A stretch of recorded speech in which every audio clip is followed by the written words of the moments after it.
After some confusion and uncertainty, Russian and Ukrainian delegations are expected to meet in Turkey face-to-face for the first time for ceasefire negotiations. Ukraine's President Zelensky arrived in Turkey's capital of Ankara earlier today for talks, even after the Kremlin confirmed President Putin would not be attending. But Russia's delegation wasn't in Ankara. It was hundreds of miles away in Istanbul. After meeting with Turkey's president, President Zelensky announced he was sending some of his members, the team, to Istanbul. Zelensky isn't expected to join them, but he still had a very direct message for President Putin when speaking to reporters from Ankara. Do you have a message for Vladimir Putin? I think this is very clear message. The confusion over where the talks would take place and who would be attending comes after weeks of diplomatic maneuvering between the U.S., Russia, and Ukraine just to get everyone anywhere near a negotiating table. But today, while speaking to reporters on Air Force One, President Trump suggested he didn't expect much progress with these talks, at least not yet. Nothing's going to happen until Putin and I get together, okay? He wasn't going if I wasn't there, and I don't believe anything's going to happen, whether you like it or not, until he and I get together. But we're going to have to get it solved because too many people are dying. And now NBC News chief international correspondent Keir Simmons joins me now from Istanbul. So President Trump, or should I say President Zelensky, is in Turkey today. But he called the delegation Putin sent, quote, stand-in props, rather.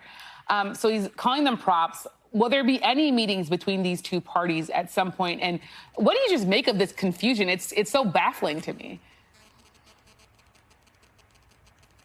Yeah, I mean, depends on your view. It's either a mess or a very sophisticated diplomatic game of chess. And you're right, it's very difficult, actually, to know exactly what is going on. We know that the Russian delegation is here because we saw them today outside the Russian consulate. They came out and gave a very brief statement basically saying, we are here, which is kind of the message that Russia is trying to send. The Ukrainians, I think, are here in Istanbul too. President Zelensky saying that his defense minister would lead the delegation. That's a more important figure than the Russians, who have a former culture minister as their lead for their team. And then we're waiting for the Americans to be here. There is a team here already, but the Secretary of State, Secretary Rubio, isn't expected here until tomorrow morning. Will there be face-to-face talks? What exactly is there to talk about? I mean, all of these things are a big question to me. So it really is very difficult, as I say, to know what progress they're going to make here. Well, as you talk about progress, President Trump said, quote, nothing would happen, no progress in these negotiations he believed would be made until him and President Putin got together personally. So where do the negotiations actually go from here? And does President Putin really have any desire to meet with President Trump? Oh, I think he does. And I think that President Putin, I think President Putin wants to meet with President Trump, and I think President Trump wants to meet with President Putin. I mean, what's happened is that the lack of a sustained ceasefire by the Russians has made that meeting politically difficult, perhaps impossible, even for someone like President Trump. But what you're seeing there, I think, in those words from the president, is that things are shifting, and that he has said already that he's prepared for meetings to happen without a ceasefire, which is a change from what the Ukrainians were asking for. And now I think it's pretty clear that he believes that is going to need to happen.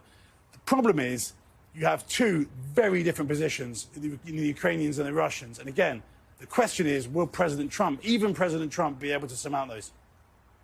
I mean, that is the key question that we're all asking, and I know you're going to keep on asking that question for us, so thank you so much, Keir. Let me now bring in Bill Taylor, former U.S. ambassador to Ukraine and distinguished fellow at the Atlantic Council. So thank you so much for being here. So it's interesting. President Putin was the one who proposed these talks, and then he decided not to attend. So what's his end game here, other than, of course, of maybe possibly trying to take over all of Ukraine? But I wonder just in terms of the way that he handled this. So you're right, Yamiche. It was his idea, and his idea was prompted by a meeting of the Brits, French, Germans, and Poles last Saturday, where they said, Mr. Putin, you better agree to a ceasefire soon, or we're going to put sanctions on you. So that prompted Putin then to say, OK, let's have a conversation in Turkey next Thursday. And then he decided not to come. So he is clearly uncertain and uncomfortable with this pressure that he's getting from the Europeans and from the Americans. The Europeans coordinated with President Trump on that threat to put sanctions on. And what do you make of President Zelensky showing up in Turkey saying, OK, I'm going to come, and if you don't come, I'll send the delegation to the city that you come to? What do you think the Ukrainian view of all of this is? Ukrainians are taking the high ground. They said, OK, we'll be there. President Zelensky said, Yatut, I'm here. Which is what he said at the beginning of the war. He said, I'm here in Kyiv. They didn't leave. And that was a very important message to the Ukrainian people and to the world. So Zelensky is there. He says, I'm ready to negotiate. And where is Putin? Putin didn't show up. And I wonder what you think Putin's no-show says to President Trump and whether it might antagonize him, especially as he's continuing to say, I know, President Putin, I can work out this deal. We just got to get at a table, the two of us. Exactly. President Trump and President Zelensky agreed a month and a half ago, nearly 2 months ago, on a ceasefire, on an air, land, and sea 30-day ceasefire. And President Trump took that to President Putin, who said no.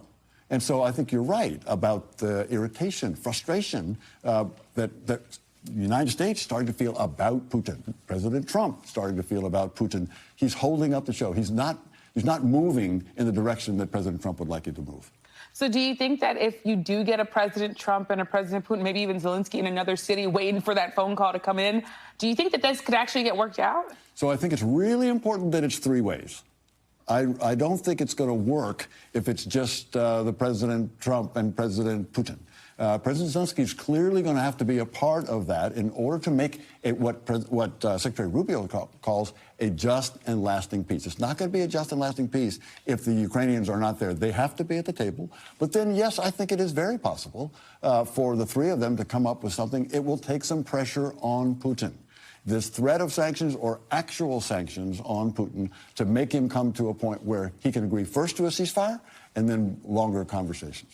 And I wonder, do you think, as you say, all three of them have to be at a table, do you think that Ukraine, President Zelensky, that he might welcome President Putin and President Trump sitting down maybe for the first leg of this, and then they open up to all three? Like, what do you think that his view of that is? My bet is the Ukrainians want to be there at the table from the beginning. And I think that's the only way it's going to be able to be lasting. And the Ukrainian people have to agree to it. I mean, they are the ones that have been invaded. The Russians invaded them, and they need to be at the table, and they need to agree to whatever the final solution is. And it's interesting, Secretary Rubio and President Trump have they keep hinting at the idea we could walk away if we don't see enough progress here. Do you think that they would actually walk away, or do you think there's just too much at stake? Yamiche, I think it's too much at stake. I think that's exactly right. And I think you've heard less of this walking away talk in the past couple of days. When President Trump says, I'm going to be engaged, I'm going to sit and talk with President Putin, this is their number one foreign policy priority. I can't see them walking away. It doesn't sound to me like they're serious about walking away. What is walking away? If the U.S. did walk away, what does that look like? It's hard to figure. I mean, putting Ukraine on its own, no, this is not going to solve the problem. They want to solve the problem, which is right. They want to stop this war, but in order to do that, they have to stay engaged. So I don't think this walking away is real. Yeah, well, thank you so much, Ambassador Taylor, for coming and breaking all this down with the two cities and all of this. We appreciate it. Thank you. Thanks for watching. Stay updated about breaking news and top stories on the NBC News app or follow us on social media.